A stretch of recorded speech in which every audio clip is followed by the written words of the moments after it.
আসসালামু আলাইকুম, welcome back to my channel খুঁজিস্তা সিনি ক্রিয়েশনে। তো তোমরা সবাই কেমন আছো? আজকে কিন্তু চলে এসেছি তোমাদের জন্য মজাদার একটি রেসিপি নিয়ে।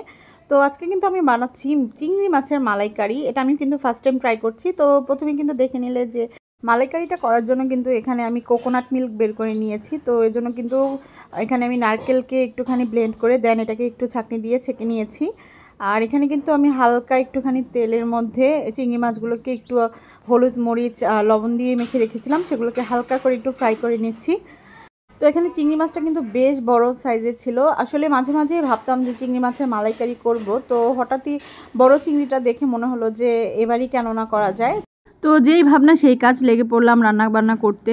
তো এদিকে কিন্তু আমি উল্টে পাল্টে দুই পিঠি হালকা করে ভেজে নিয়েছি। অনেক বেশি মুচমুচে করে ভাজা যাবে না, তাতে করে একটু বেশি শক্ত হয়ে যেতে পারে। তো আমি হালকা করেই ভেজে নিয়েছি। তো এখানে আমি ভেজে কিন্তু মাছগুলোকে তুলে রেখেছি। আর সেই প্যানেই আরও কিছুটা তেল দিয়ে কিন্তু এখানে আমি পরিমাণ মতো পেঁয়াজ কুচি দিয়ে দিয়েছি।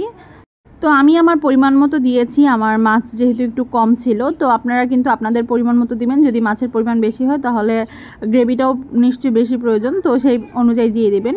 তো পেঁয়াজটা হালকা ভাজা হওয়ার পরে কিন্তু এর মধ্যে আমি টমেটো কিউব করে দিয়ে দিয়েছি। আপনারা চাইলে কিন্তু টমেটো পিউরি ব্যবহার করতে পারেন, সেটাও কিন্তু বেশ ভালো হয়। আর দিয়ে দিয়েছি এখানে আদা রসুনের পেস্ট। এটা আমার ফ্রিজে ফ্রোজেন করা ছিল, তো আমি একটা কিউব দিয়ে দিয়েছি। আর দিয়ে দিয়েছি পরিমাণ মতো হলুদের গুঁড়ো। আর এখানে কিন্তু আমি যেটা ব্যবহার করলাম এটা সেই নারিকেলের যে দুধটা আছে সেটা কিছুটা দিয়ে দিয়েছি।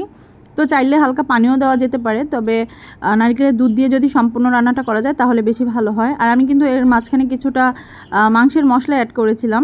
আমি আসলে সাধারণত সব রান্নাতেই একটু একটু এই মশলাটা দিয়ে দিই। দেখা যায় যে এটার মধ্যে অনেক ধরনের মশলা থাকার কারণে কোনো মশলার প্রয়োজন থাকলে এখান থেকে একটা মানে ফুলফিল হয়ে যায়, আমার কাছে ভালো লাগে।